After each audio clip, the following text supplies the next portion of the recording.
Introdução, leitura automática e o Espiritismo, a internet e a maior liberdade na divulgação da doutrina espírita. É um fato que muitos presidentes de emissoras de rádio ou televisão impõem sérias restrições à divulgação do espiritismo na empresa que dirigem, apesar da grande audiência dos programas genuinamente espíritas, temem perder o investimento e a audiência de muitos adeptos das religiões e fecham o espaço midiático aos espíritas. O progresso das novas tecnologias de informação oferecem um novo meio para a divulgação da doutrina espírita, a internet, apesar da insatisfação de pessoas que tentam impor à humanidade o nada como uma solução consoladora e progressista. É uma prova mais de que quando um princípio é verdadeiro, todo o esforço em ocultar uma lei natural é inútil, e que cedo ou tarde aquilo que tanto foi combatido acaba derrubando por terra os preconceitos e os interesses mesquinhos. Por que a leitura automática de obras espíritas? Aqui apresentamos a leitura automática de uma obra espírita com o intuito de contribuir para o esclarecimento e a pesquisa daqueles que desejam pesquisar sobre as 3 perguntas mais importantes para o homem. 1. De onde eu vim? 2. O que sou? 3. O que serei após o fenômeno morte? Esta leitura automática tem como intuito também servir de material de pesquisa. Para aqueles que, espiando e provando, sentem a cada momento a visão no mundo material diminuir, mas através do Espiritismo se esclarecerão que o estado atual é passageiro e terá um fim cedo ou mais tarde de acordo com a forma que vivem a vida, que não se acaba. A leitura automática, suas qualidades e deficiências. A leitura automática permite escutar longos textos, contribuindo para a compreensão do conteúdo, uma formatação especial do texto para se adequar às características da informática. Mesmo assim, os programas de computador têm limites que não permitem a pronúncia adequada de certas palavras, além de aportuguesar palavras estrangeiras que permanecem com a pronúncia estrangeira já consagrada no cotidiano do brasileiro. Neste trabalho, esta dificuldade pode ser superada baixando esta obra no site do ICEMEB, Instituto de Ciência Espírita Maria Elivina Borges, www.icemeb.com, e até mesmo contando com a ajuda de pessoas esclarecidas e com o intuito de esclarecer, podem ajudar no entendimento do verdadeiro sentido da obra baixada, além do uso constante de leituras deste tipo, dar condição de deduzir os termos que as limitações da tecnologia atual não podem superar. Os membros do ICEMEB desejam a todos um bom aproveitamento da obra que lhes é oferecida. Membros do ICEMEB. Allan Kardec. Biografia de Allan Kardec. Autor, Henri Salce. Fonte de pesquisa, Kardec, Allan. O que o Espiritismo? Rio de Janeiro, FEB. Biografia de Allan Kardec de Henri Salce, páginas 952, 2005. Biografia de Allan Kardec. Nota da editora: seu verdadeiro nome é Hippolyte Léon Denisard de Rivail, conforme estudo de autoria de Zeus Antuil, incerto em Reformador de abril de 1963, páginas 95-6, intitulado Kardec e seu nome civil. Fim da nota da editora. Minhas senhoras, meus senhores, muitas pessoas que se interessam pelo Espiritismo manifestam muitas vezes, apesar de não possuírem senão muito imperfeito conhecimento da biografia de Allan Kardec, e de não saberem onde encontrar, sobre aquele a quem chamamos mestre, as informações que desejariam conhecer. Pois é para honrar Allan Kardec e festejar a sua memória que nos achamos hoje reunidos, e um mesmo sentimento de veneração e de reconhecimento faz vibrar todos os corações. Em respeito ao fundador da filosofia espírita, permiti-me, no intuito de tentar corresponder a tão legítimo desejo, que vos entretém alguns momentos com esse mestre amado, cujos trabalhos são universalmente conhecidos e apreciados, e cuja vida íntima e laboriosa existência são apenas conjeturadas. Se fácil foi a todos os investigadores conscienciosos inteirarem-se do alto valor e do grande alcance da obra de Allan Kardec pela leitura atenta das suas produções, bem poucos puderam, pela ausência até hoje de elementos para isso, penetrar na vida do homem íntimo e segui-lo passo a passo no desempenho da sua tarefa, tão grande, tão gloriosa e tão bem preenchida. Não somente a biografia de Allan Kardec é pouco conhecida, senão que ainda está por ser escrita. A inveja e o ciúme semearam sobre ela os mais evidentes erros, as mais grosseiras e as mais impudentes calúnias. Vou, portanto, esforçar-me por mostrar-vos, com luz mais verdadeira, o grande iniciador de quem nos desvanecemos de ser discípulos. Todos sabeis que a nossa cidade se pode honrar, a justo título, de ter visto nascer entre seus muros esse pensador tão arrojado quanto metódico, esse filósofo sábio, clarividente e profundo, esse trabalhador obstinado cujo labor sacudiu o edifício religioso do velho mundo e preparou os novos fundamentos que deveriam servir de base à evolução e à renovação da nossa sociedade caduca, impelindo-a para um ideal mais são, mais elevado, para um adiantamento intelectual e moral seguros. Foi, com efeito, em Lyon, que, a 3 de outubro de 1804, nasceu de antiga família lionesa, com o nome de Rivail, aquele que devia mais tarde ilustrar o nome de Allan Kardec e conquistar para ele tantos títulos à nossa profunda simpatia, ao nosso filial reconhecimento. Eis aqui a esse respeito um documento positivo e oficial, aos 12 do vindemiário do ano 13, auto do nascimento de Denis Ardy Hippolyte Léon Rivail, nascido ontem às 7 horas da noite, filho de Jean-Baptiste Antoine Rivail, magistrado, juiz, e Jeanne Duhamel, sua esposa, residentes em Lyon, Rua Sala no 76. Nota da editora, veja-se Reformador de abril de 1947, pag. 85. Fim da nota da editora. O sexo da criança foi reconhecido como masculino. Testemunhas maiores, Cyriaque Frederic de Timar, diretor do estabelecimento das águas minerais da Rua Sala, e Jean-François Targe, mesma Rua Sala, a requisição do médico Pierre Radamel, Rua Saint-Dominique no 78. Feita a leitura, as testemunhas assinaram, assim como o maire da região do Sul. O presidente do tribunal. Assinado, Mathieu. O futuro fundador do Espiritismo recebeu desde o berço um nome querido e respeitado e todo um passado de virtudes, de honra, de probidade. Grande número dos seus antepassados se tinham distinguido na advocacia e na magistratura, por seu talento, saber e escrupulosa probidade. Parecia que o jovem Rivail devia sonhar, também ele, com os louros e as glórias da sua família. Assim, porém, não foi, porque, desde o começo da sua juventude, ele se sentiu atraído para as ciências e para a filosofia. Rivail Denis Ardy fez em Lyon os seus primeiros estudos e completou em seguida sua bagagem escolar, em Yverdon, Suíça, com o célebre professor Pestalozzi, de quem cedo se tornou um dos mais eminentes discípulos, colaborador inteligente e dedicado. Aplicou-se, de todo o coração, à propaganda do sistema de educação que exerceu tão grande influência sobre a reforma dos estudos na França e na Alemanha. Muitíssimas vezes, quando Pestalozzi era chamado pelos governos, um pouco de todos os lados, para fundar institutos semelhantes ao de Verdun, confiava a Denis Ardy Rivail o encargo de substituir na direção da sua escola. O discípulo tornado mestre tinha, além de tudo, com os mais legítimos direitos, a capacidade requerida para dar boa conta da tarefa que lhe era confiada. Era bacharel em letras e em ciências e doutor em medicina, tendo feito todos os estudos médicos e defendido brilhantemente sua tese. Linguista insigne, conhecia a fundo e falava corretamente o alemão, o inglês, o italiano e o espanhol, conhecia também o holandês, e podia facilmente exprimir-se nesta língua.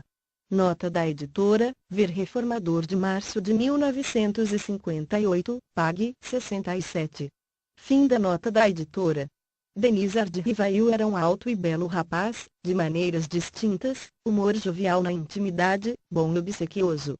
Tendo a conscrição incluído para o serviço militar, ele obteve isenção e, 2 anos depois, veio fundar em Paris, a Rua de Sèvres no 35, um estabelecimento semelhante ao de Verdun. Para essa empresa se associara um dos seus tios, irmão de sua mãe, o qual era seu sócio capitalista. No mundo das letras e do ensino, que frequentava em Paris, Denis Ardy Rivail encontrou a senhorita Amélie Baudet, professora com diploma de uma classe pequena, mas bem proporcionada, gentil e graciosa, rica por seus pais e filha única, inteligente e viva. Ela soube por seu sorriso e predicados fazer-se notar pelo Sr. Rivail, em quem adivinhou, sob a franca e comunicativa alegria do homem amável, o pensador sábio e profundo, que aliava grande dignidade à mais esmerada urbanidade. O registro civil nos informa que, Amélie Gabrielle Baudet, filha de Julien-Louis Baudet, proprietário e antigo tabelião, de Julie-Louise Seigneat de Lacombe, nasceu em Thiais, Sena, aos 2 do primário do ano 4, 23 de novembro de 1795. A senhorita Amélia Baudet tinha, pois, mais 9 anos que o Sr. Rivail, mas na aparência dir-se-ia ter menos 10 que ele, quando, em 6 de fevereiro de 1832, se firmou em Paris o contrato de casamento de Hippolyte Léon Denisard de Rivail, diretor do Instituto Técnico à Rua de Sèvres, método de Pestalozzi. Filho de Jean-Baptiste Antoine e Sra. Jeanne Duhamel, residentes em Château-du-Loir, com Amélie Gabrielle Baudet, filha de Julien-Louis e Sra. Julie-Louise Seigneat de Lacombe, residentes em Paris, 35 Rua de Sèvres. O sócio do Sr. Rivail tinha paixão do jogo, arruinou o sobrinho, perdendo grossas somas em Spa em Aix-la-Chapelle. O Sr. Rivail requereu a liquidação do instituto, de cuja partilha couberam 45.000 francos a cada um deles.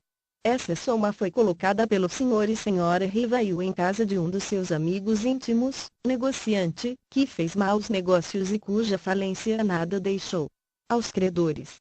Longe de desanimar com esse duplo revés, o Sr. e Sra. Rivail lançaram-se corajosamente ao trabalho. Ele encontrou e pôde encarregar-se da contabilidade de 3 casas, que lhe produziam cerca de 7.000 francos por ano, e, terminado o seu dia, esse trabalhador infatigável escrevia à noite, ao serão, gramáticas, aritméticas, livros para estudos pedagógicos superiores, traduzia obras inglesas e alemãs e preparava todos os cursos de Levi Alvarez, frequentados por discípulos de ambos os sexos do Faubourg Saint-Germain. Organizou também em sua casa, a Rua de Sèvres, cursos gratuitos de Química, Física, Astronomia e Anatomia Comparada, de 1835 a 1840, e que eram muito frequentados. Membro de várias sociedades sábias, notadamente da Academia Real d'Arras, foi premiado, por concurso, em 1831, pela apresentação da sua notável memória, qual o sistema de estudo mais em harmonia com as necessidades da época. Dentre as suas numerosas obras convém citar, por ordem cronológica, Plano apresentado para o melhoramento da instrução pública, em 1828, em 1829, segundo o método de Pestalozzi. Ele publicou, para uso das mães de família e dos professores, o curso prático e teórico de aritmética, em 1831 fez aparecer a gramática francesa clássica, em 1846 o Manual dos Exames para a obtenção dos diplomas de capacidade, soluções racionais das questões e problemas de aritmética e geometria, em 1848 foi publicado o Catecismo Gramatical da Língua Francesa. Finalmente, em 1849, encontramos o Sr. Rivail professor no Liceu Polimático, regendo as cadeiras de Fisiologia, Astronomia, Química e Física. Em uma obra muito apreciada resume seus cursos, e depois publica, ditados normais dos exames na municipalidade e na Sorbona, ditados especiais sobre as dificuldades ortográficas. Nota da editora. Houve engano dos biógrafos. Não foi em 1829, mas em 1824. Ver Reformador de 1952, pags 77 e 79. Fim da nota da editora.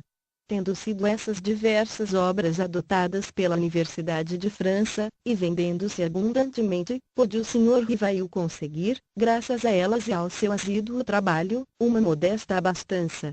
Como se pode julgar por esta muito rápida exposição, o Sr. Rivail estava admiravelmente preparado para a rude tarefa que ia ter que desempenhar e fazer triunfar. Seu nome era conhecido e respeitado, seus trabalhos justamente apreciados, muito antes que ele imortalizasse o nome de Allan Kardec. Prosseguindo em sua carreira pedagógica, o Sr. Rivail poderia viver feliz. Honrado e tranquilo, estando a sua fortuna reconstruída pelo trabalho perseverante e pelo brilhante êxito que lhe havia coroado os esforços, mas a sua missão o chamava a uma tarefa mais onerosa, a uma obra maior, e, como teremos muitas vezes ocasião de evidenciar, ele sempre se mostrou à altura da missão gloriosa que lhe estava reservada.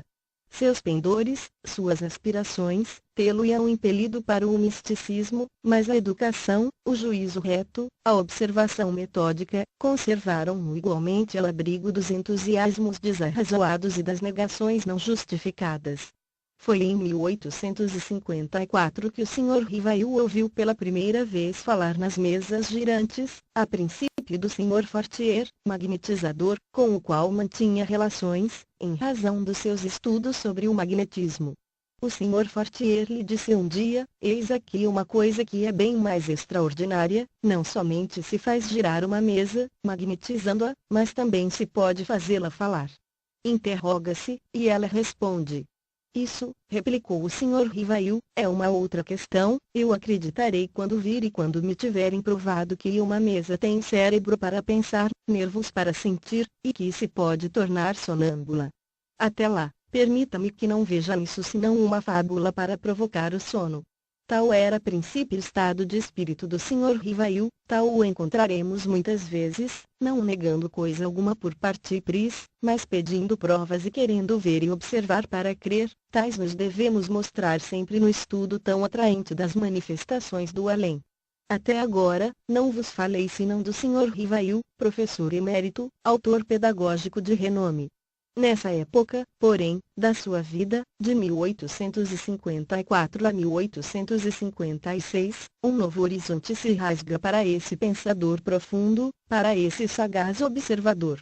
Então o nome de Rivail se obumbra, para ceder o lugar ao de Allan Kardec, que a fama levará a todos os cantos do globo, que todos os ecos repetirão e que todos os nossos corações idolatram. Eis aqui como Allan Kardec nos revela as suas dúvidas, as suas hesitações e também a sua primeira iniciação. Eu me encontrava, pois, no ciclo de um fato inexplicado, contrário, na aparência, às leis da natureza e que minha razão repelia. Nada tinha ainda visto nem observado, as experiências feitas em presença de pessoas honradas e dignas de fé me firmavam na possibilidade do efeito puramente material, mas a ideia, de uma mesa falante, não me entrava ainda no cérebro. No ano seguinte, era no começo de 1855, encontrei o Sr. Carlotti, um amigo de há 25 anos, que discorreu acerca desses fenômenos durante mais de uma ora, com o entusiasmo que ele punha em todas as ideias novas. O Sr. Carlotti era corso de origem, de natureza ardente e enérgica, eu tinha sempre distinguido nele as qualidades que caracterizam uma grande e bela alma, mas desconfiava da sua exaltação. Ele foi o primeiro a falar-me da intervenção dos espíritos, e contou-me tantas coisas surpreendentes que, longe de me convencerem, aumentaram as minhas dúvidas. Você um dia será dos nossos, disse-me ele.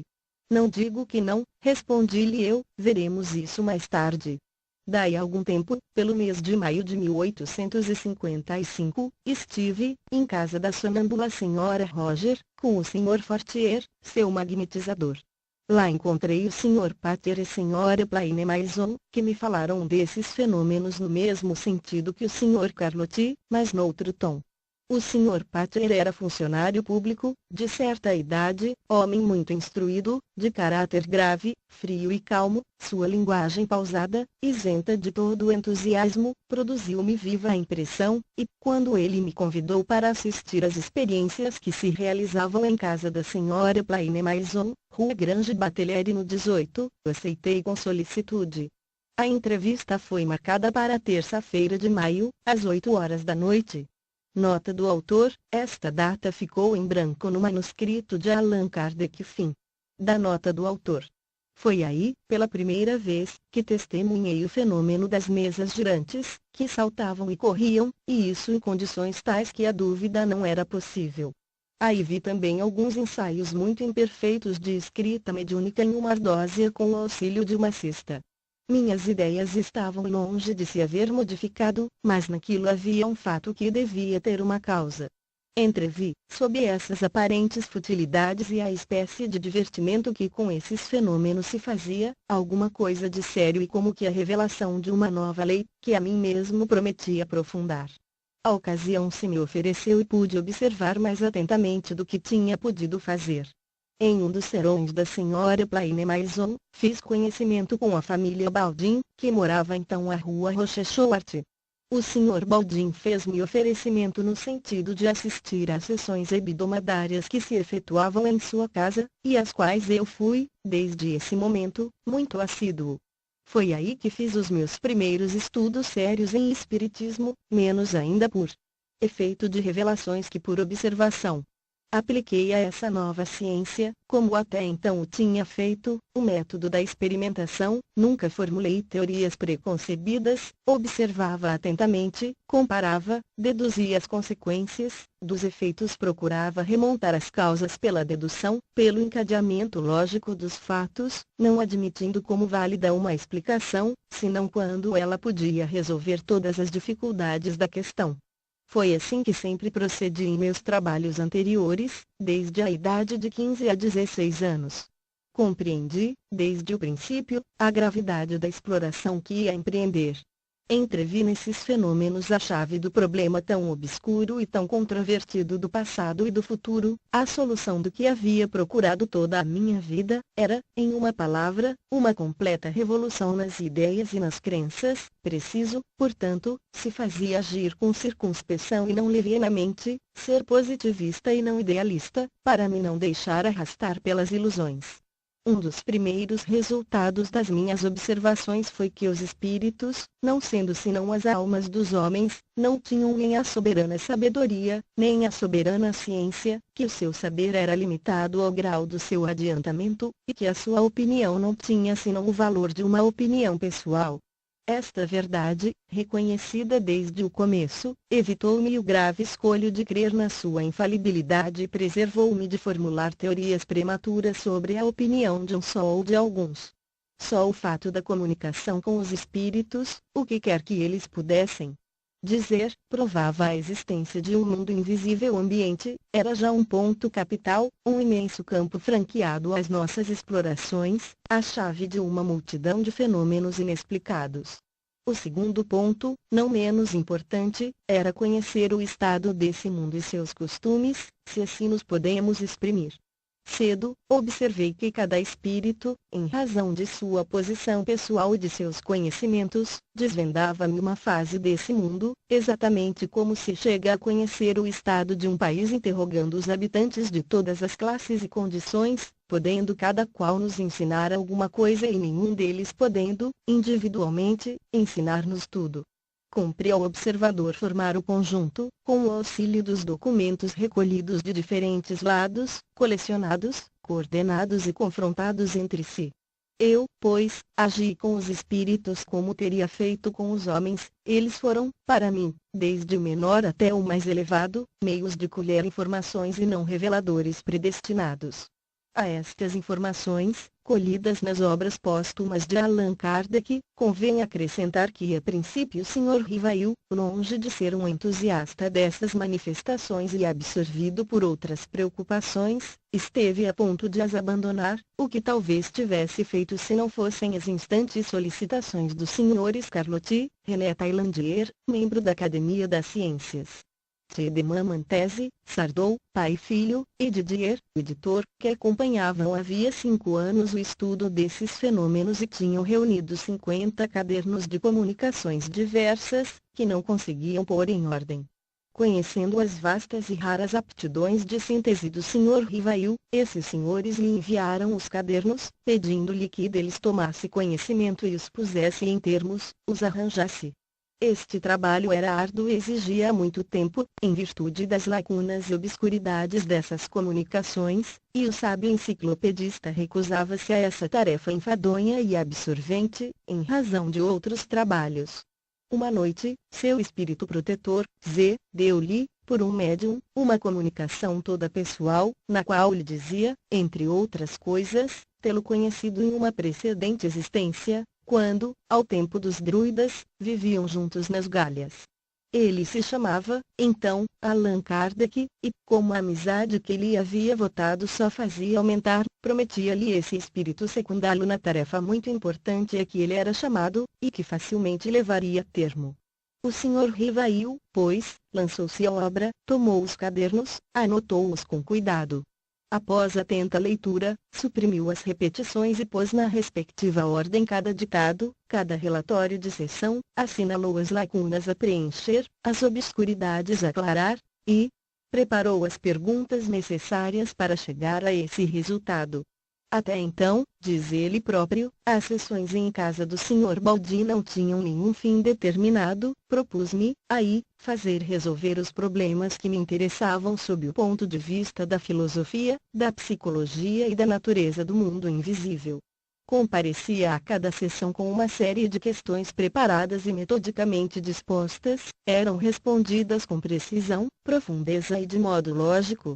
Desde esse momento as reuniões tiveram caráter muito diferente, e, entre os assistentes, encontravam-se pessoas sérias que tomaram vivo interesse pelo trabalho. Se me acontecia faltar, ficavam as sessões como que tolhidas, tendo as questões fúteis perdido o atrativo para o maior número. A princípio eu não tinha em vista senão a minha própria instrução. Mais tarde, quando vi que tudo aquilo formava um conjunto e tomava as proporções de uma doutrina, tive o pensamento de publicar, para a instrução de todos.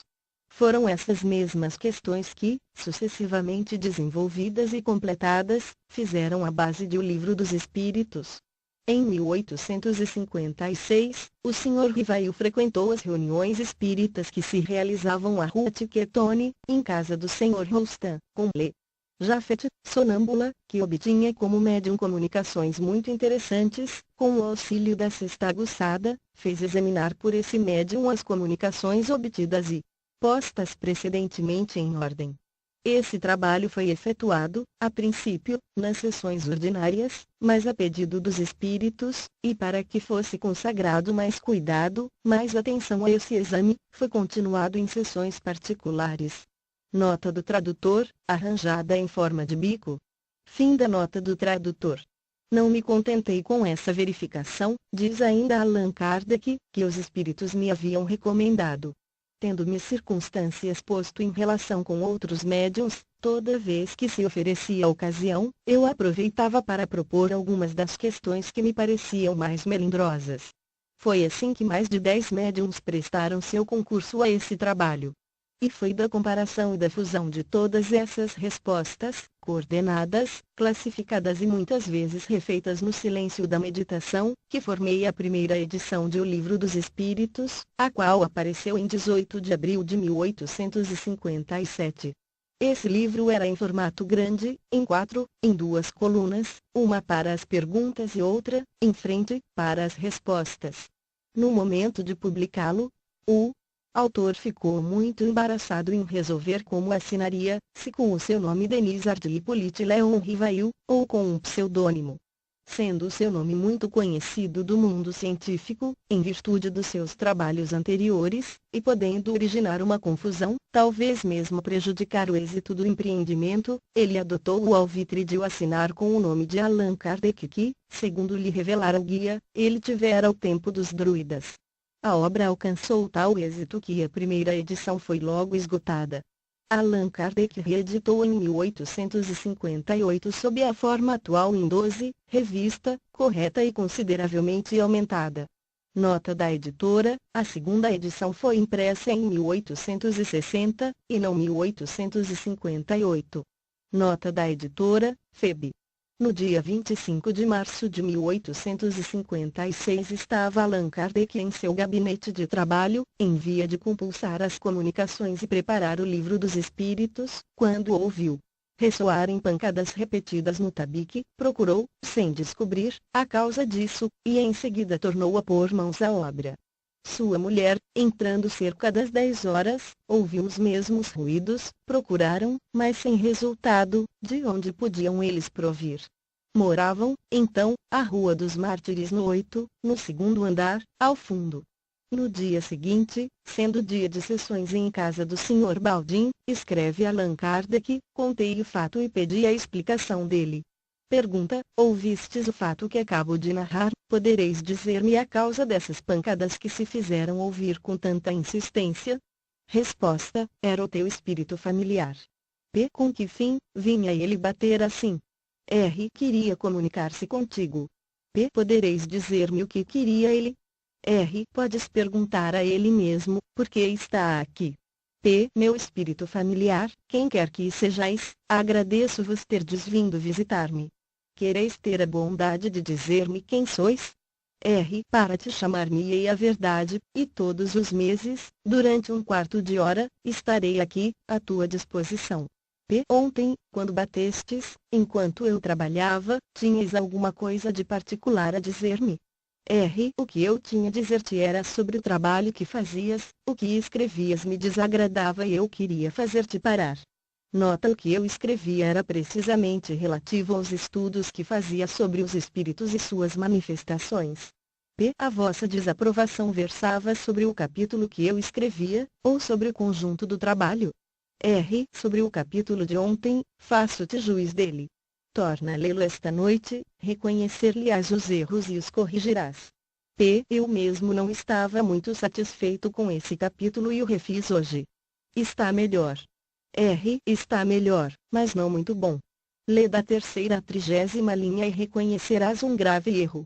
P. Rasguei o que tinha feito ontem. R. Não importa. Essa inutilização não impede que subsista o erro. Relê e verás.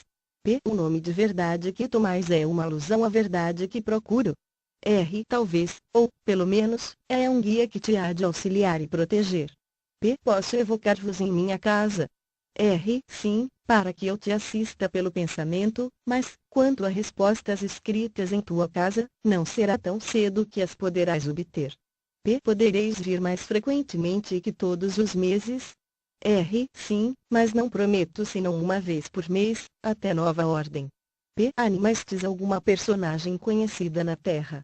R. Disse-te que para ti era verdade, o que da tua parte devia importar discrição, não saberás mais que isto. De volta à casa, Allan Kardec apressou-se a reler o que escrevera e pôde verificar o grave erro que com efeito havia cometido. A dilação de um mês, fixada para cada comunicação do Espírito Verdade, raramente foi observada. Ele se manifestou frequentemente em Allan Kardec, mas não em sua casa, onde durante cerca de um ano não pôde este receber nenhuma comunicação por médium algum e, cada vez que ele esperava obter alguma coisa, era obstado por uma causa qualquer imprevista, que a isso se vinha opor. Foi a 30 de abril de 1856, em casa do Sr. Roustan, pela médium Le Jafet, que Allan Kardec recebeu a primeira revelação da missão que tinha a desempenhar. Esse aviso, a princípio muito vago, foi precisado no dia 12 de junho de 1856, por intermédio de Le Aline C., médium. A 6 de maio de 1857, a senhora Cardone, pela inspeção das linhas da mão de Allan Kardec, confirmou as duas comunicações precedentes, que ela ignorava. Finalmente, a 12 de abril de 1860, em casa do Sr. Dean, sendo intermediário o Sr. Crozet, médium, essa missão foi novamente confirmada em uma comunicação espontânea, obtida na ausência de Allan Kardec. Assim, também, se deu a respeito do seu pseudônimo. Numerosas comunicações, procedentes dos mais diversos pontos, vieram reafirmar e corroborar a primeira comunicação obtida a esse respeito. Urgido pelos acontecimentos e pelos documentos que tinha em seu poder, Allan Kardec formara, em razão do êxito de O Livro dos Espíritos, o projeto de criar um jornal espírita. Havia-se dirigido ao Sr. Tiedemann, para solicitar-lhe o concurso pecuniário, mas este não estava resolvido a tomar parte nessa empresa. Allan Kardec perguntou aos seus guias, no dia 15 de novembro de 1857, por intermédio da senhorita E. do Faux, o que deveria fazer. Foi-lhe respondido que pusesse a sua ideia em execução e que não se inquietasse com o resto. Apressei-me em redigir o primeiro número, diz Allan Kardec, e o fiz aparecer no dia 1 de janeiro de 1858, sem nada dizer a pessoa alguma. Não tinha um único assinante, nem sócio capitalista. filo, pois, inteiramente por minha conta e risco, e não tive de que me arrepender, porque o êxito ultrapassou a minha expectativa. A partir de 1 de janeiro, os números se sucederam sem interrupção, e, como previra o espírito, esse jornal se me tornou um poderoso auxiliar. Reconheci, mais tarde, que era uma felicidade para mim não ter tido um sócio capitalista, porque estava mais livre, enquanto que um estranho interessado teria pretendido impor-me as suas ideias e a sua vontade e poderia embaraçar-me ao marcha. Só, eu não tinha que prestar contas a ninguém, por mais onerosa que, como trabalho, fosse a minha tarefa. E essa tarefa devia ir sempre crescendo em labor e em responsabilidades, em lutas incessantes contra obstáculos, emboscadas, perigos de toda sorte. À medida, porém, que a lide se tornava mais áspera, esse enérgico trabalhador se elevava, também, à altura dos acontecimentos, que nunca o surpreenderam, e durante 11 anos, nessa revista espírita, que acabamos de ver como começou tão modestamente, ele afrontou todas as tempestades, todas as emulações. Todos os ciúmes que não lhe foram poupados, como ele mesmo relata e como lhe fora anunciado ao ser-lhe revelada a sua missão. Essa comunicação e as reflexões de que as anotou Allan Kardec nos mostram, sob um prisma pouco lisonjeiro, a situação naquela época, mas fazem também ressaltar o grande valor do fundador do Espiritismo e o seu mérito em ter sabido triunfar. Médium, Lê. Aline C. 12 de junho de 1856, p. Quais são as causas que me poderiam fazer fracassar? Seria a insuficiência das minhas aptidões? Não, mas a missão dos reformadores é cheia de escolhos e perigos, a tua é rude, previno-te, porque é o mundo inteiro que se trata de agitar e de transformar. Não creias que te seja suficiente publicar um livro, 2 livros, 10 livros, e ficares tranquilamente em tua casa. Não, é preciso te mostrares no conflito, contra ti se assolarão terríveis ódios, implacáveis inimigos tramarão a tua perda, estarás exposto à calúnia, à traição, mesmo daqueles que te parecerão mais dedicados, as tuas melhores instruções serão impugnadas e desnaturadas, sucumbirás mais de uma vez ao peso da fadiga, em uma palavra. É uma luta quase constante que terás de sustentar com o sacrifício do teu repouso, da tua tranquilidade, da tua saúde e mesmo da tua vida, porque tu não viverás muito tempo. Pois bem, mais de um recua quando, em lugar de uma vereda florida, não encontra sob seus passos senão espinhos, agudas pedras e serpentes. Para tais missões não basta a inteligência. É preciso antes de tudo, para agradar a Deus, humildade, modéstia, desinteresse, porque abatem os orgulhosos e os presunçosos. Para lutar contra os homens, é necessário coragem, perseverança e firmeza inquebrantáveis. É preciso, também, ter prudência e tato para conduzir as coisas a propósito e não comprometer-lhes o êxito por medidas ou palavras intempestivas. É preciso, enfim, devotamento, abnegação, e estar pronto para todos os sacrifícios. Vês que a tua missão está subordinada a condições que dependem de ti. Espírito Verdade. Nota, é Allan Kardec que assim se exprime. Escrevo esta nota no dia 1º de janeiro de 1867, 10 anos e meio depois que esta comunicação me foi dada, e verifico que ela se realizou em todos os pontos, porque experimentei todas as vicissitudes que nela me foram anunciadas. Tenho sido alvo do ódio de implacáveis inimigos, da injúria, da calúnia, da inveja e do ciúme. Têm sido publicados contra mim infames libelos. As minhas melhores instruções têm sido desnaturadas. Tenho sido traído por aqueles em quem depositara confiança, e pago com a ingratidão por aqueles a quem tinha prestado serviços. A sociedade de Paris tem sido um contínuo foco de intrigas, urdidas por aqueles que se diziam a meu favor, e que, mostrando-se amáveis em minha presença, me detratavam na ausência. Disseram que aqueles que adotavam o meu partido eram assalariados por mim com o dinheiro que eu arrecadava do espiritismo. Não mais tenho conhecido repouso, mais de uma vez, sucumbi, sob o excesso do trabalho, tem-se-me alterado a saúde e comprometido a vida. Entretanto, graças à proteção e assistência dos bons espíritos, que sem cessar me têm dado provas manifestas de sua solicitude, sou feliz em reconhecer que não tenho experimentado um único instante de desfalecimento nem de desânimo, e que tenho constantemente prosseguido na minha tarefa com o mesmo ardor, sem me preocupar com a malevolência de que era alvo.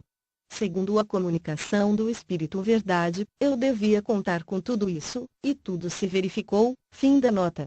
Quando se conhecem todas essas lutas, todas as torpezas de que Allan Kardec foi alvo, quanto ele se engrandece aos nossos olhos e como o seu brilhante triunfo adquire mérito e esplendor. Que se tornaram esses invejosos, esses pigmeus que procuravam obstruir-lhe o caminho?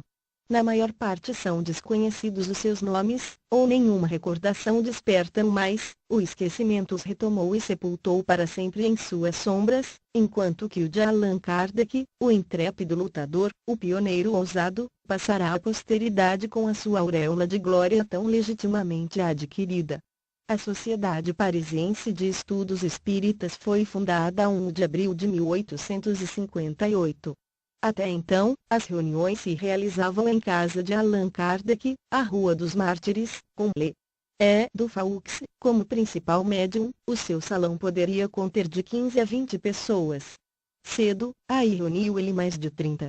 Tornando-se, então, esse local muito acanhado e não querendo onerar Allan Kardec com todos os encargos, alguns dos assistentes se propuseram formar uma sociedade espírita e alugaram outro local em que se efetuassem as reuniões. Mas era preciso, para se poderem reunir, obter o reconhecimento e autorização da polícia. O senhor do Faux, que conhecia pessoalmente o prefeito de polícia de então, encarregou-se de dar os passos para esse fim, e, graças ao ministro do Interior, o general X, que era favorável às novas ideias, a autorização foi obtida em 15 dias, enquanto que pelo processo ordinário teria exigido meses, sem grande probabilidade de êxito. A sociedade foi, então, regularmente constituída e reunia-se todas as terças-feiras, no local que fora alugado no Palais Royal, Galeria Valois.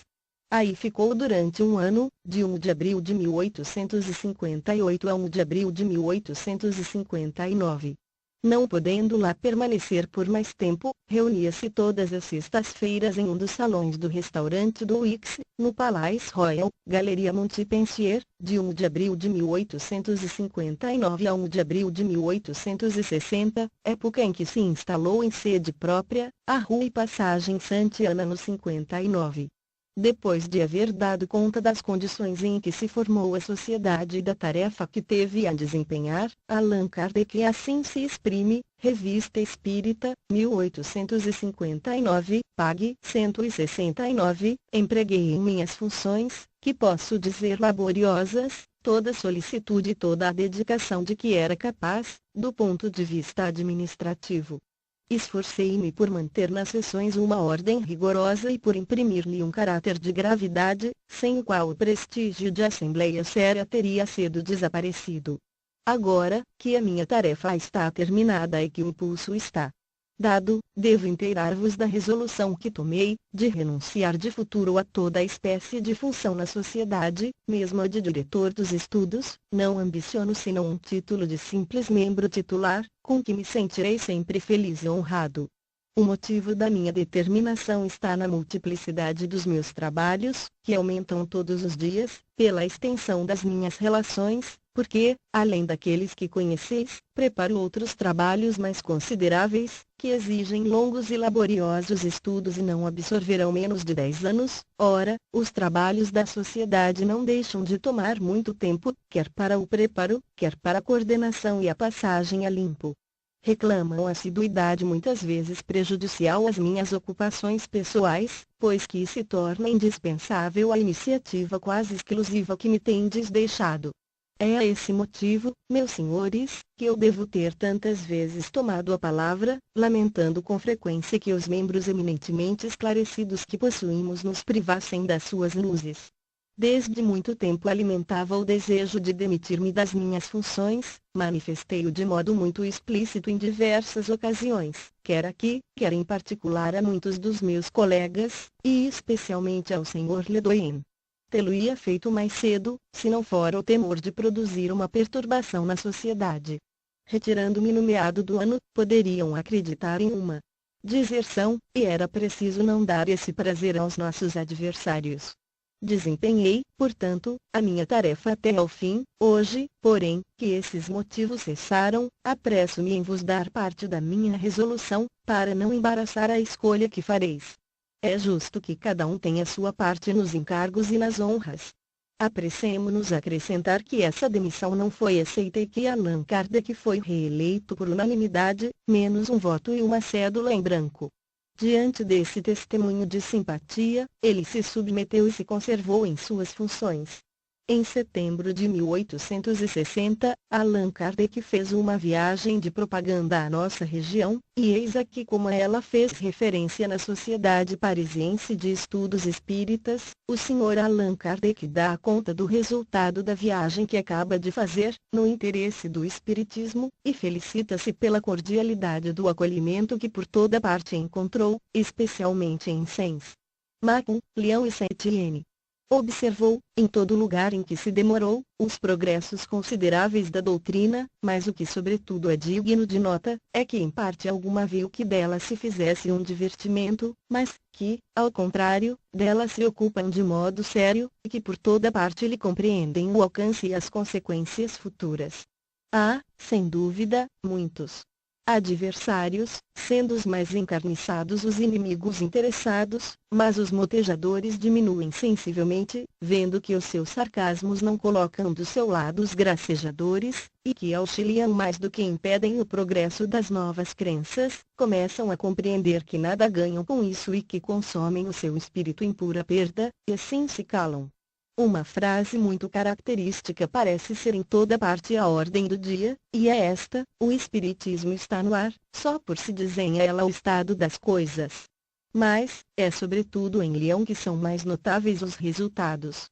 Os espíritas são, aí, numerosos em todas as classes, e na classe operária contam-se por centenas. A doutrina espírita tem exercido sobre os operários a mais salutar influência, sob o ponto de vista da ordem, da moral e das ideias religiosas. Em resumo, a propagação do espiritismo marcha com a mais animadora celeridade.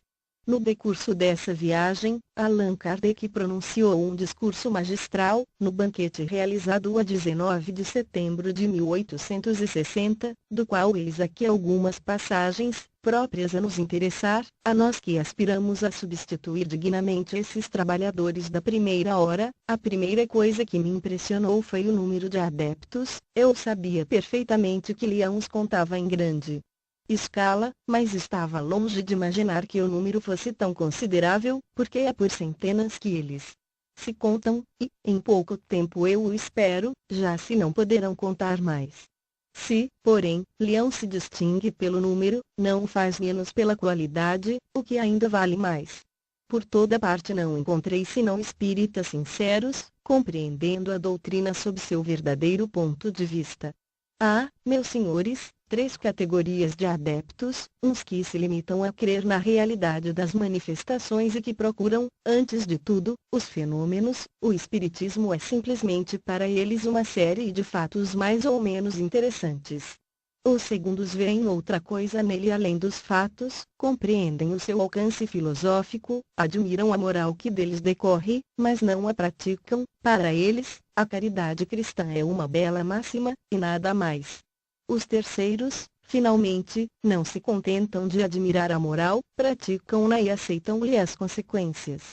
Bem convencidos de que a existência terrestre é uma prova passageira, esforçam-se por aproveitar esses curtos instantes, para marchar na senda do progresso que lhes traçam os espíritos, empenhando-se em fazer o bem e em reprimir as suas más inclinações. As suas relações são sempre seguras, porque as suas convicções os afastam de todo pensamento do mal. A caridade é, em toda ocasião, a regra da sua conduta. São esses os verdadeiros espíritas, ou, melhor, os espíritas cristãos. Pois bem, meus senhores, eu vou-lo digo com satisfação, ainda não encontrei, aí, nenhum adepto da primeira categoria, em parte alguma vi que se ocupassem do espiritismo por mera curiosidade, com frívolos intuitos, por toda parte o fim é grave, as intenções são sérias, e, a crer no que me dizem, há muitos da terceira categoria. Honra, pois, aos espíritas lioneses, por terem, assim, entrado largamente nessa senda progressista, sem a qual o espiritismo não teria objetivo. Este exemplo não será perdido, terá suas consequências, e não é sem razão eu vejo que os espíritos me responderam no outro dia, por um dos vossos médiuns mais dedicados, posto que dos mais obscuros, quando eu lhes exprimi a minha surpresa, porque te admiras disso? Leão foi a cidade dos mártires, a fé aí é vivaz, ela fornecerá apóstolos ao espiritismo. Se Paris é a cabeça, Leão será o coração. Essa opinião de Allan Kardec, sobre os espíritas lioneses de sua época, é para nós uma grande honra, mas deve ser também uma regra de conduta. Devemos esforçar-nos por merecer esses elogios, aprofundando por nossa vez as lições do Mestre, sobretudo, conformando com elas o nosso proceder. Noblesse oblige, diz um adágio, saibamos nos recordar sempre disso e conservar alto e firme o estandarte do Espiritismo. Mas, Allan Kardec não se contentava em atirar flores sobre nossos companheiros. Dava-lhes, sobretudo, sábios conselhos, sobre os quais, por nossa vez, deveremos meditar. Vindo dos espíritos o ensino, os diferentes grupos, tanto como os indivíduos, se acham sob a influência de certos espíritos que presidem aos seus trabalhos, ou os dirigem moralmente. Se esses espíritos não se acham de acordo, a questão está em saber qual é o que merece maior confiança, será, evidentemente, aquele cuja teoria não pode provocar nenhuma objeção séria, em uma palavra, aquele que, em todos os pontos, dá maior número de provas de superioridade. Se tudo nesse ensino é bom, racional, pouco importa o nome que toma o espírito, e a esse respeito a questão de identidade é inteiramente secundária. Se, sob um nome respeitável, o ensino peca pelas qualidades essenciais, podeis imediatamente concluir que é um nome apócrifo e que é um espírito impostor ou galhofeiro. Regra geral, o nome nunca é uma garantia, a única, a verdadeira garantia de superioridade é o pensamento e a maneira por que é ele expresso. Os espíritos enganadores tudo podem imitar, tudo, exceto o verdadeiro saber e o verdadeiro sentimento. Acontece muitas vezes que, para fazer adotar certas utopias, alguns espíritos fazem alarde de um falso saber e pensam em pô-las, escolhendo no arsenal das palavras técnicas tudo o que pode fascinar aquele que é facilmente crédulo. Eles têm, ainda, um meio mais certo, é afetar as exterioridades da virtude, com o auxílio das grandes palavras caridade, fraternidade, humildade e esperam fazer passar os mais grosseiros absurdos é o que acontece muitas vezes, quando se não está precavido. É preciso, pois, evitar o deixar-se seduzir pelas aparências, tanto da parte dos espíritos, quanto da dos homens. Ora, eu o confesso, aí está uma das maiores dificuldades, mas, nunca se disse que o espiritismo fosse uma ciência fácil, tem seus escolhos que se não podem evitar senão pela experiência. Para escapar à cilada, é preciso, antes de tudo, fugir ao entusiasmo que cega, ao orgulho que leva certos médiuns a acreditarem-se os únicos intérpretes da verdade, é preciso que tudo seja friamente examinado, maduramente pesado, confrontado, e, se desconfiamos do próprio julgamento, o que é muitas vezes mais prudente, é preciso recorrer a outras pessoas, segundo o provérbio, que 4 olhos veem melhor do que 2. Só um falso amor próprio ou uma obsessão podem fazer persistir em uma ideia notoriamente falsa e que o bom senso de cada um repele. Eis os conselhos tão sábios e tão práticos dados por aqueles que quiseram fazer passar por um entusiasta, um místico, um alucinado, e essa regra de conduta, estabelecida no começo, ainda não foi invalidada, nem pela observação, nem pelos acontecimentos, é sempre a vereda mais segura, mais prudente, a única a seguir por aqueles que se querem ocupar do espiritismo. Allan Kardec trabalhava, então, em O Livro dos Médiuns, que apareceu na primeira quinzena de janeiro de 1861, editado pelos senhores Didier e Cia, livreiros editores. O mestre expõe a sua razão de ser nos seguintes termos: na Revista Espírita, procuramos neste trabalho, fruto de longa experiência e de laboriosos estudos, esclarecer todas as questões que se prendem à prática das manifestações. Ele contém, de acordo com os espíritos, a explicação teórica dos diversos fenômenos e condições em que eles se podem produzir, mas a parte concernente ao desenvolvimento e ao exercício da mediunidade foi, sobretudo, de nossa parte, objeto de atenção toda especial. O espiritismo experimental está cercado de muito mais dificuldades do que se acredita geralmente, e os escolhos, que aí se encontram, são numerosos, é o que produz tanta decepção aos que dele se ocupam sem ter a experiência e os conhecimentos necessários. O nosso fim foi acautelar os investigadores contra tais dificuldades, nem sempre isentas de inconveniente para quem quer que se aventure, com imprudência, por esse novo terreno. Não podíamos desprezar um ponto tão capital, e o tratamos com cuidado igual à sua importância. O Livro dos Médiuns é, ainda, o vade-mecum de quantos se querem entregar com proveito à prática do espiritismo experimental. Nada apareceu de melhor nem de mais completo nessa ordem de ideias.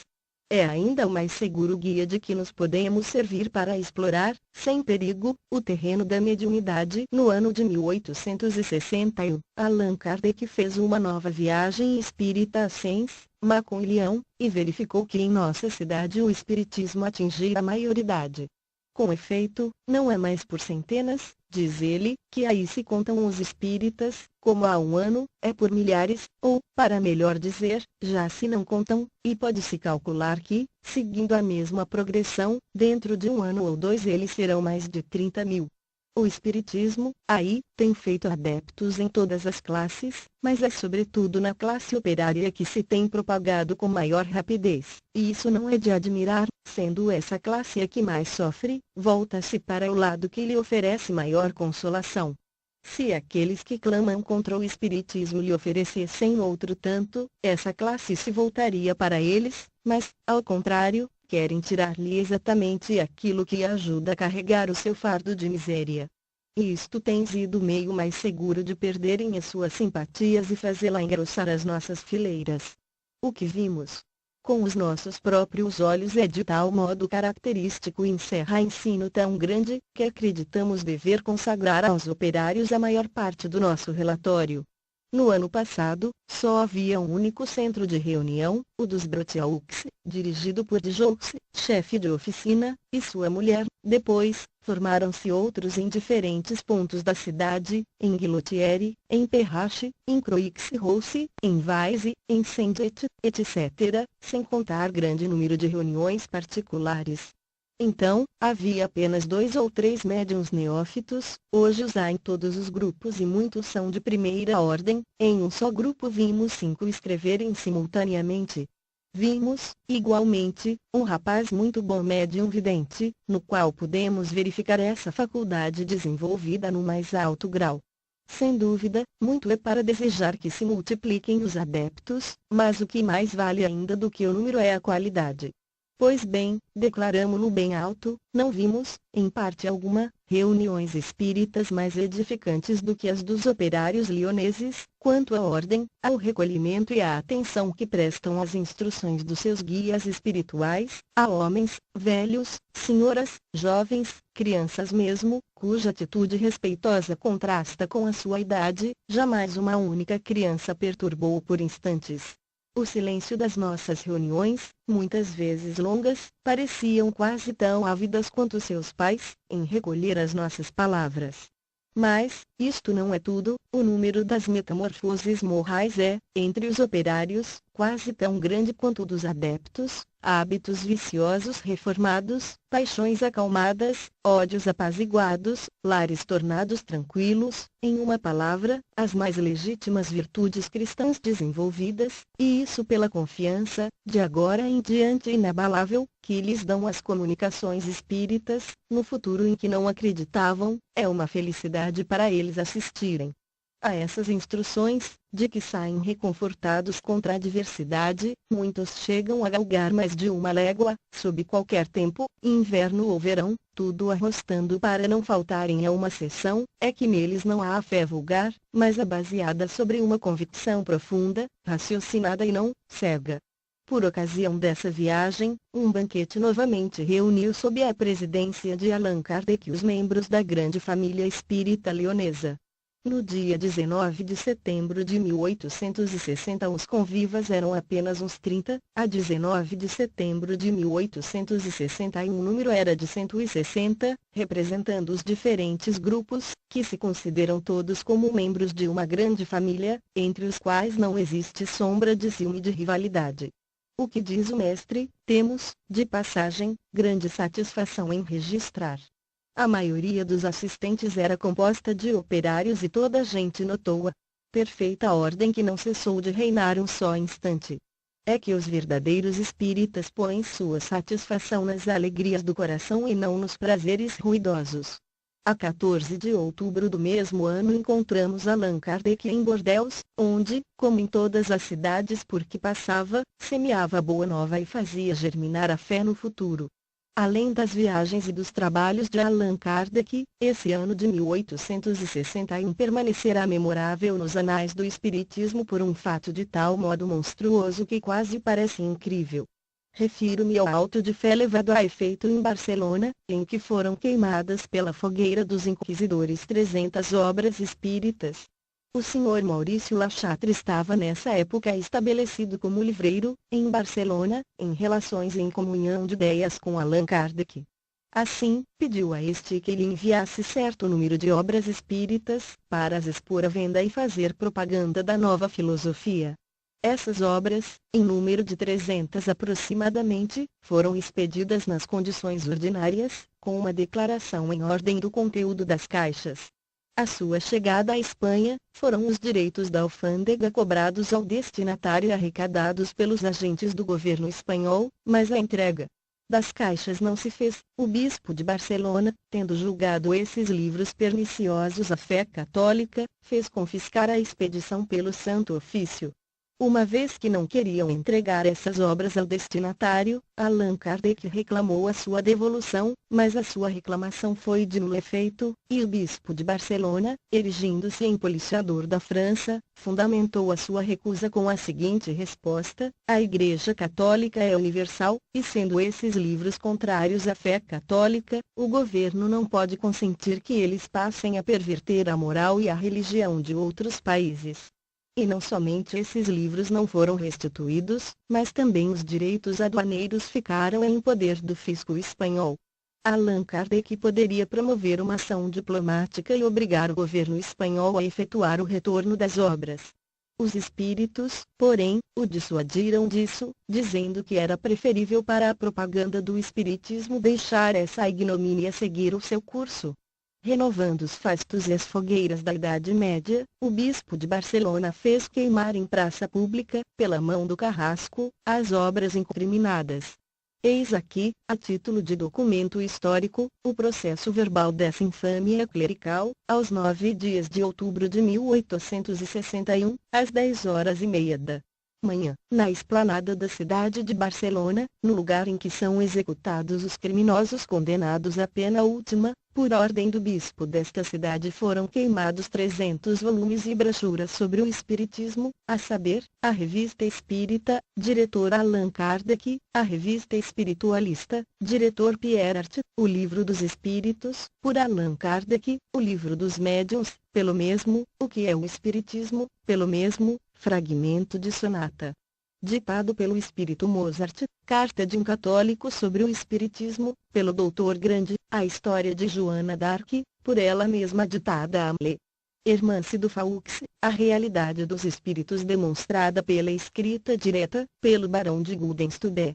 Assistiram ao auto de fé, um padre revestido de hábitos sacerdotais, trazendo em uma das mãos a cruze, na outra, uma tocha, um tabelião encarregado de redigir o processo verbal do auto de fé, o escrevente do tabelião, um empregado superior da administração das alfândegas, 3 mozos, serventes, da alfândega, encarregados de alimentar o fogo, um agente da alfândega, representando o proprietário das obras condenadas pelo bispo, uma multidão incalculável aglomerava-se nos passeios e cobria a esplanada em que ardia a fogueira.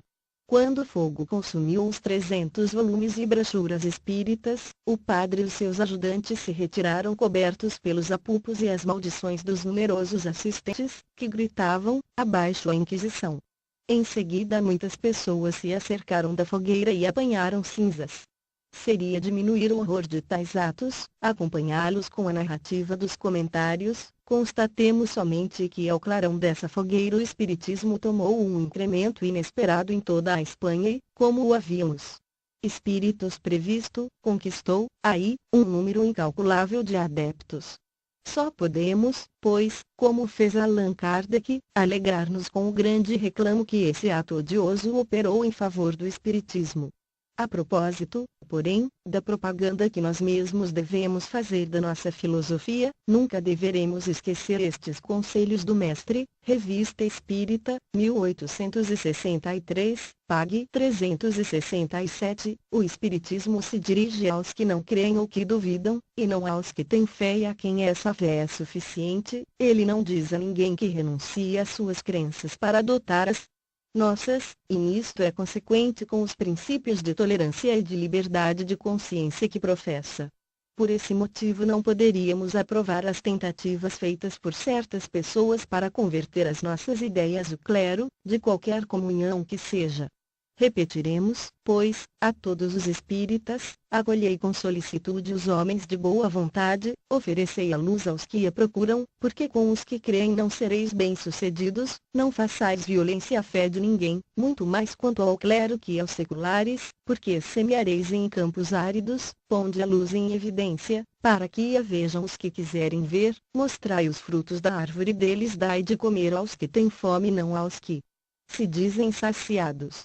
Estes conselhos, como todos os de Allan Kardec, são claros, simples e sobretudo práticos. Cumpre que deles nos recordemos e os aproveitemos oportunamente. O ano de 1862 foi fértil em trabalhos favoráveis à difusão do espiritismo. No dia 15 de janeiro apareceu a pequenina e excelente brochura de propaganda, O Espiritismo em sua mais simples expressão. O fim desta publicação, diz Allan Kardec, é apresentar, em quadro muito resumido, um histórico do Espiritismo e uma ideia suficiente da doutrina dos Espíritos, para permitir ser compreendido o seu fim moral e filosófico. Pela clareza e simplicidade do estilo, procuramos pô-lo ao alcance de todas as inteligências. Contamos com o zelo de todos os verdadeiros espíritas, para que lhe auxiliem a propagação. Este apelo foi ouvido, porque a pequena brochura se espalhou em profusão, devendo muitos a esse excelente trabalho terem compreendido o fim e o alcance do Espiritismo. Tendo os nossos predecessores no Espiritismo transmitido a Allan Kardec, por ocasião do Ano Novo, a expressão dos seus sentimentos de gratidão, eis aqui como respondeu o Mestre a esse testemunho de simpatia: meus caros irmãos e amigos de Leão, a manifestação coletiva que tivestes a bondade de transmitir-me, por ocasião do Ano Novo, produziu-me vivíssima satisfação, provando-me que conservastes de mim uma boa recordação, mas, o que me causou maior prazer, nesse ato espontâneo de vossa parte, foi encontrar, entre as numerosas assinaturas que nele figuram, representantes de quase todos os grupos, porque é um sinal da harmonia que reina entre eles. Sou feliz por ver que compreendestes perfeitamente o fim dessa organização, cujos resultados desde já podeis apreciar, porque deve ser agora evidente para vós que uma sociedade única seria quase impossível. Agradeço, meus bons amigos, os votos que fazeis por mim, eles me são tanto mais agradáveis quanto sei que partem do coração, e são os que Deus atende.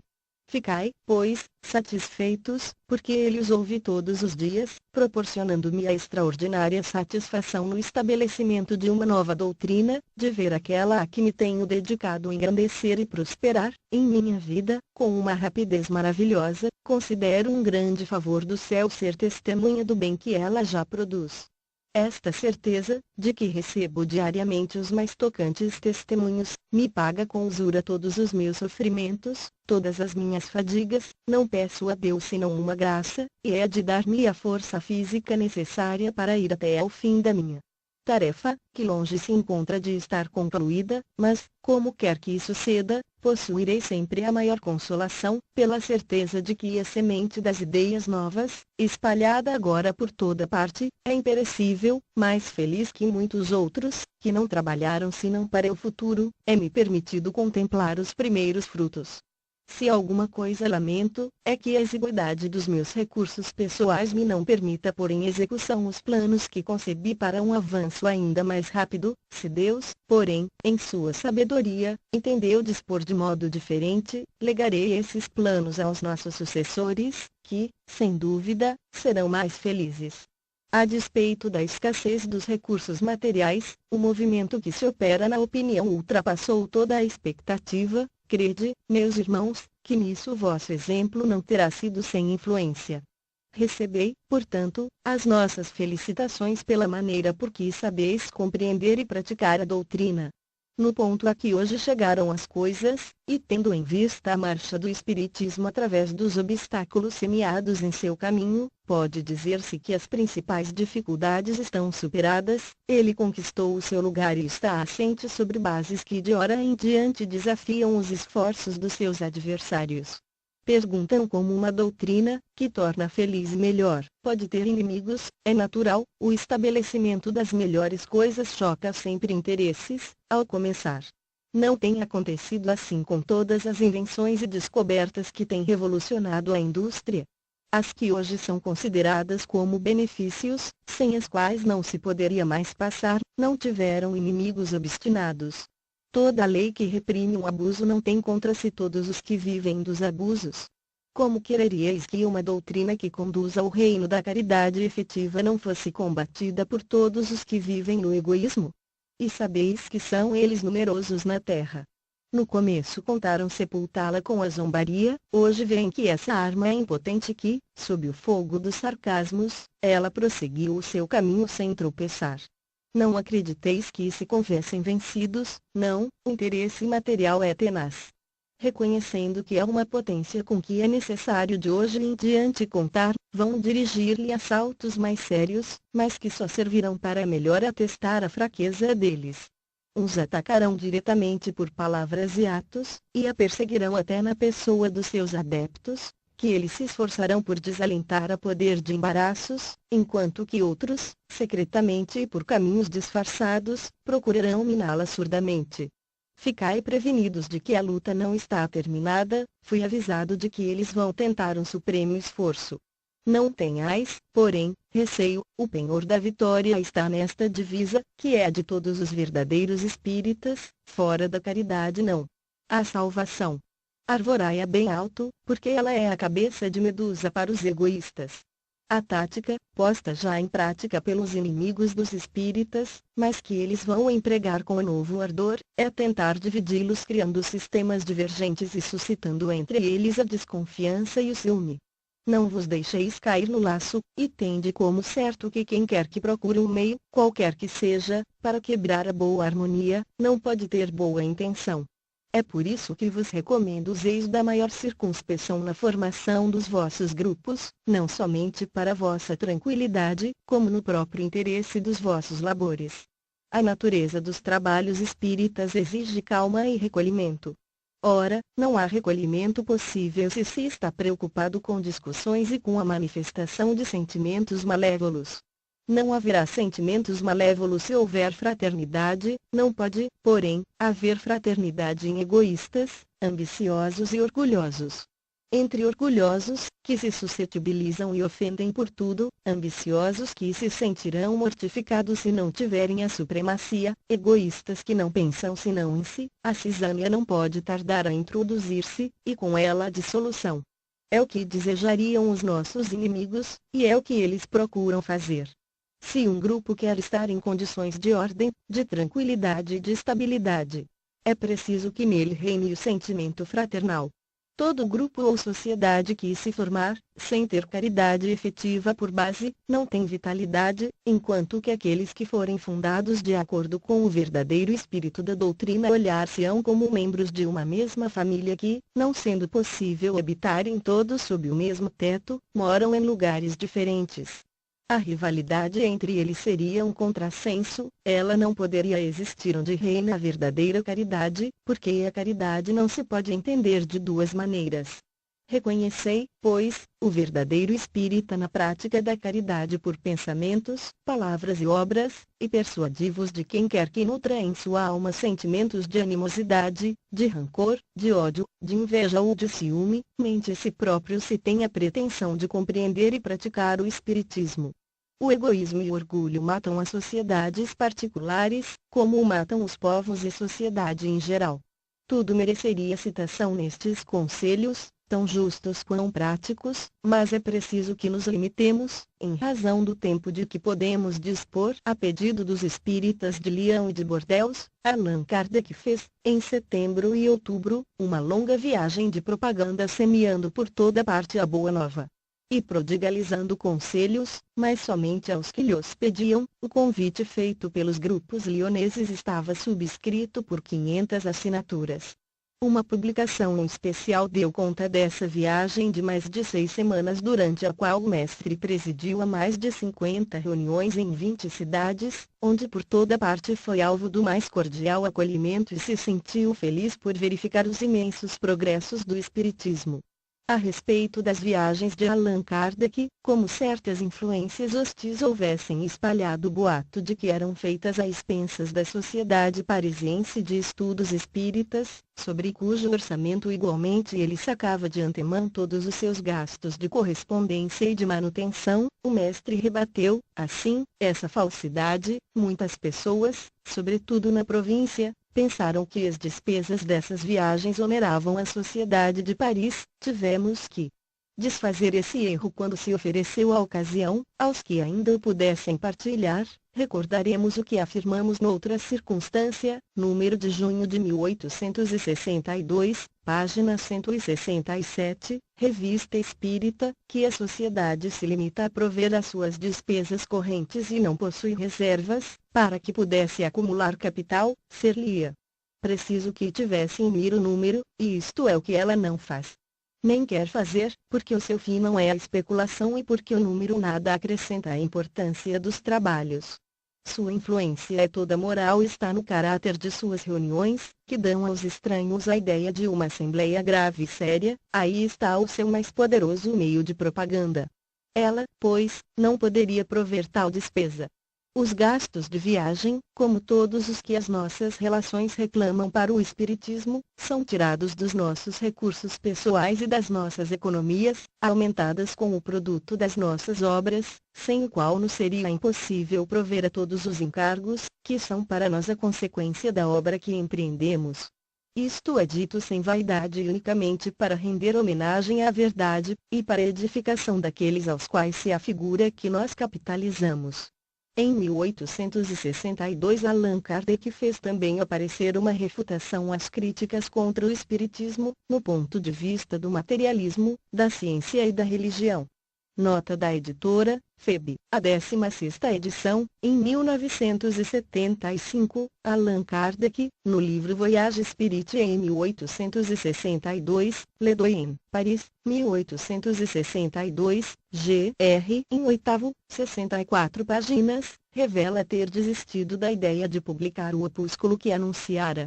Um ano antes, Revue Spirit, 1861, 10, página 371, e que seria intitulado Refutation des critiques contre l'espiritisme à point de vue matérialiste, scientifique et religieux.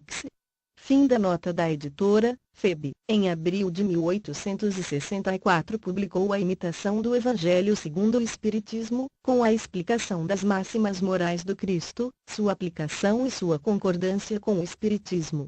O título dessa obra foi depois modificado, e é hoje o Evangelho segundo o Espiritismo. Aproveitando-se da época das férias, Allan Kardec fez em setembro de 1864 uma viagem a Antuérpia e a Bruxelas. Expondo aos espíritas belgas o seu modo de ver acerca dos grupos e sociedades espíritas, recorda o que já havia dito em Lyon, em 1861, vale mais, portanto, haver em uma cidade 100 grupos de 10 a 20 adeptos, em que nenhum se arrogue a supremacia sobre os outros, do que uma única sociedade que a todos reunisse. Esse fracionamento em nada pode prejudicar a unidade dos princípios, desde que a bandeira é uma só e que todos se dirigem para o mesmo fim.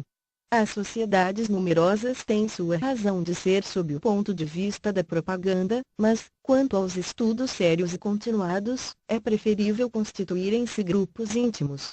No dia 1 de agosto de 1865, Allan Kardec fez aparecer uma nova obra O Céu e o Inferno ou a Justiça Divina segundo o Espiritismo, na qual são mencionados numerosos exemplos da situação dos espíritos, no mundo espiritual e na Terra, e as razões que motivaram essa situação.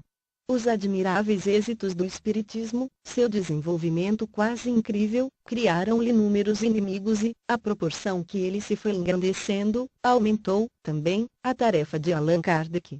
O mestre possuía uma vontade de ferro, um poder de combatividade extraordinários, era um trabalhador infatigável, de pé, em qualquer estação, desde as 4h30, respondia tudo, às polêmicas veementes dirigidas contra o Espiritismo, contra ele próprio, as numerosas correspondências que lhe eram dirigidas, atendia à direção da Revista Espírita e da Sociedade Parisiense de Estudos Espíritas, à organização do Espiritismo e ao preparo das suas obras. Esse excesso físico-intelectual esgotou-lhe o organismo, e repetidas vezes os espíritos precisam chamá-lo à ordem, a fim de obrigá-lo a poupar a saúde. Ele, porém, sabe que não deve durar mais que uns 10 anos ainda. Numerosas comunicações o preveniram desse termo e lhe anunciaram mesmo que a sua tarefa não seria concluída senão em nova existência, que sucederia breve trecho à sua próxima desencarnação. Por isso ele não quer perder ocasião alguma de dar ao Espiritismo tudo o que pode, em força e vitalidade. Em 1867 faz uma curta viagem a Bordeaux, Tours-Orleans. Em seguida põe novamente mãos à obra, para publicar, em janeiro de 1868, a Gênese, os Milagres e as Predições segundo o Espiritismo. É das mais importantes esta obra, porque constitui, sob o ponto de vista científico, a síntese dos 4 primeiros volumes já publicados. Allan Kardec ocupa-se, em seguida, de um projeto de organização do Espiritismo, por meio do qual espera imprimir mais vigor, mais ação à filosofia de que se fez apóstolo, procurando desenvolver-lhe o lado prático e fazer-lhe produzir seus frutos.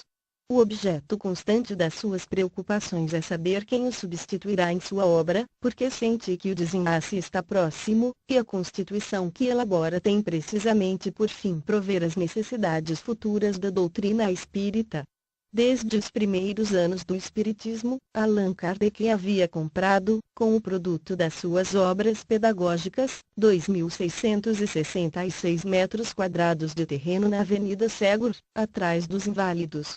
Tendo essa compra esgotado os seus recursos, ele contraiu com o Crédit Foncier um empréstimo de 50.000 francos para fazer construir nesse terreno 6 pequenas casas, com jardim. Alimentava a doce esperança de recolher-se a uma delas, na Vila Ségur, e torná-la-ia, depois da sua morte, asilo, a que se pudessem recolher na velhice os defensores indigentes do Espiritismo. Em 1869 a Sociedade Espírita era reconstituída e tornada Sociedade Anônima, com o capital de 40.000 francos, dividido em 40 ações, para a exploração da livraria, da Revista Espírita e das obras de Allan Kardec. A nova sociedade devia instalar-se no dia 1 de abril, à Rua de Lille no 7. Allan Kardec, cujo contrato de arrendamento na Passagem Santiana estava quase a terminar, contava retirar-se para a Vila Ségur, a fim de trabalhar mais ativamente nas obras que lhe restava fazer e cujo plano e documentos se achavam já reunidos. Estava, pois, em todos os preparativos de mudança de domicílio, quando a 31 de março a doença de coração que o minava surdamente pôs termo à sua robusta constituição e, como um raio, o arrebatou à afeição dos seus discípulos. Essa perda foi imensa para o Espiritismo, que via desaparecer o seu fundador e mais poderoso propagandista, e lançou em profunda consternação todos os que o haviam conhecido e amado. Hippolyte Léon Denis de Rivail Allan Kardec faleceu em Paris, Rue Passagem Santiana, 59, 2 A circunscrição Imairim de La Banque, em 31 de março de 1869, na idade de 65 anos, sucumbindo da ruptura de um aneurisma. Unânimes sentimentos acolheram a dolorosa notícia, e numerosíssima concorrência acompanhou ao Père Lachaise, sua derradeira morada, os despojos mortais daquele que fora Allan Kardec, daquele que, através dos tempos, brilhará como um meteoro fulgurante na aurora do Espiritismo. Nota da editora, Feb. Ver Reformador de abril de 1957, pag. 93. Fim da nota da editora, Feb. 4 orações foram proferidas à beira do túmulo do mestre, a primeira, pelo Sr. Levente, em nome da Sociedade Espírita de Paris, a segunda, pelo Sr. Camilo Flammarion, que não fez somente um esboço do caráter de Allan Kardec e do papel que cabe aos seus trabalhos no movimento contemporâneo, mas ainda, e sobretudo, um exame da situação das ciências físicas, no ponto de vista do mundo invisível, das forças naturais desconhecidas, da existência da alma e da sua indestrutibilidade. Em seguida, tomou a palavra o Sr. Alexandre Delany, em nome dos espíritas dos centros afastados, e, depois, o Sr. E. Muller, em nome da família e dos seus amigos, dirigiu ao morto querido os últimos adeuses. A Sra. Allan Kardec tinha 74 anos por ocasião da morte de seu esposo. Sobreviveu-lhe até 1883, ano em que, a 21 de janeiro, se extinguiu, na idade de 89 anos, sem herdeiros diretos. Erraria quem acreditasse que, em virtude dos seus trabalhos, Allan Kardec devia ser uma personagem sempre fria e austera. Não era, entretanto, assim. Esse grave filósofo, depois de haver discutido pontos mais difíceis da psicologia e da metafísica transcendental, mostrava-se expansivo, esforçando-se por distrair os convidados que ele frequentemente recebia na Vila Ségur, conservando-se sempre digno e sóbrio em suas expressões, sabia adubá-las com o nosso velho sal gaulês em rasgos de causticante e afetuosa bonomia. Gostava de rir com esse belo riso franco, largo e comunicativo, e possuía um talento todo particular em fazer os outros partilharem do seu bom humor. Todos os jornais da época se ocuparam da morte de Allan Kardec e procuraram medir-lhe as consequências. Eis aqui, a título de lembrança, o que a esse respeito escrevia o Sr. Pagès de Noyes, no Jornal de Paris, de 3 de abril de 1869, aquele que por tão longo tempo ocupou o mundo científico e religioso sob o pseudônimo de Allan Kardec, chamava-se Rivail e morreu na idade de 65 anos. Vimo-lo deitado num simples colchão, no meio da sala das sessões a que há tantos anos ele presidia, vimo-lo com o semblante calmo como se extinguem aqueles a quem a morte não surpreende que, tranquilos quanto ao resultado de uma vida honesta laboriosamente preenchida, imprimem como que um reflexo da pureza de sua alma sobre o corpo que abandonaram. Resignados pela fé em uma vida melhor, e pela convicção da imortalidade da alma, inúmeros discípulos tinham vindo lançar um derradeiro olhar àqueles lábios descorados que, ainda na véspera, lhes falavam a linguagem da terra. Mas eles recebiam já a consolação de além-túmulo, o espírito de Allan Kardec veio dizer-lhes quais haviam sido as suas comoções, quais as suas primeiras impressões, quais, dos que o haviam precedido no além-túmulo, tinham vindo ajudar-lhe a alma a desprender-se da matéria. Se o estilo é o homem, aqueles que conheceram Allan Kardec em vida não podem deixar de ficar emocionados pela autenticidade dessa comunicação espírita. A morte de Allan Kardec é notável por uma coincidência estranha. A sociedade fundada por esse grande vulgarizador do espiritismo acabava de desaparecer. Abandonado o local, retirados os móveis, nada mais restava de um passado que devia renascer sobre novas bases. No fim da última sessão, o presidente fizera as suas despedidas, preenchida a sua missão, retirava-se da luta cotidiana, para se consagrar inteiramente ao estudo da filosofia espiritualista. Outros, mais jovens e intrépidos deveriam continuar a obra, fortes por sua virilidade, impor a verdade por sua convicção. Para que referir os detalhes da morte?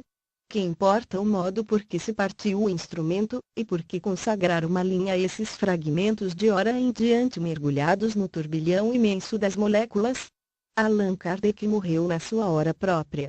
Com ele terminou o prólogo de uma religião vivaz, que, irradiando todos os dias, cedo terá iluminado toda a humanidade.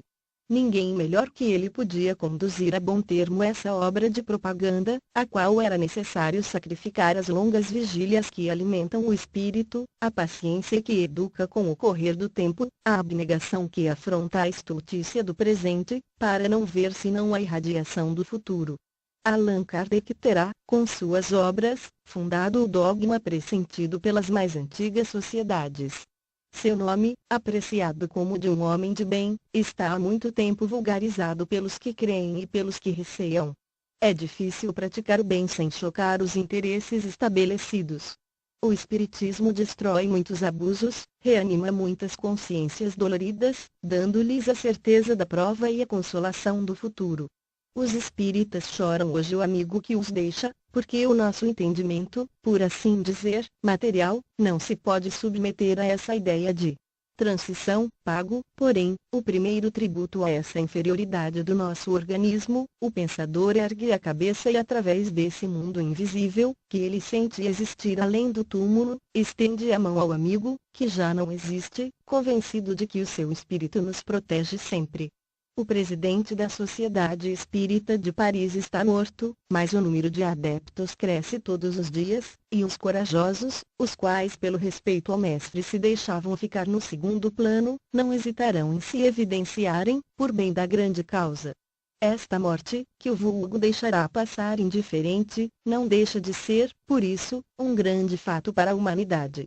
Não é mais o sepulcro de um homem, é a pedra tumular enchendo esse imenso vácuo que o materialismo cavará aos nossos pés e sobre o qual o espiritismo esparge as flores da esperança. Um ponto sobre o qual não atrai a vossa atenção, mas que devo assinalar, é a caridade verdadeiramente cristã de Allan Kardec. Dele se pode dizer que a mão esquerda ignorou sempre o bem que fazia a direita, e que esta ainda menos conheceu os botes que a outra atiravam àqueles para quem o reconhecimento é um fardo excessivamente pesado. Cartas anônimas, insultos, traições, difamações sistemáticas, nada foi poupado a esse intrépido lutador, a essa alma grande e varonil que penetrou integralmente na imortalidade. O despojo mortal de Allan Kardec repousa no Père Lachaise, em Paris, sob modesta lápide erigida pela piedade dos seus discípulos. É aí que se reúnem todos os anos, desde 1869, os adeptos que têm guardado fidelidade à memória do mestre conservam preciosamente no coração o culto da saudade. E já que um sentimento análogo nos reúne hoje, repitamos bem alto: minhas senhoras, meus senhores, honra. Honra e glória a Allan Kardec. Henri Salce. Nota da editora, Feb. Ver Reformador de abril de 1957, pag. 93. Fim da nota da editora, Feb. Nota do tradutor. Conservamos no presente trabalho a forma de conferência que lhe deu o autor, lendo-a por ocasião da solenidade com que os espíritas de Lyon celebraram, 31 de março de 1896, o 27º aniversário do decesso de Allan Kardec. Fim da nota do tradutor.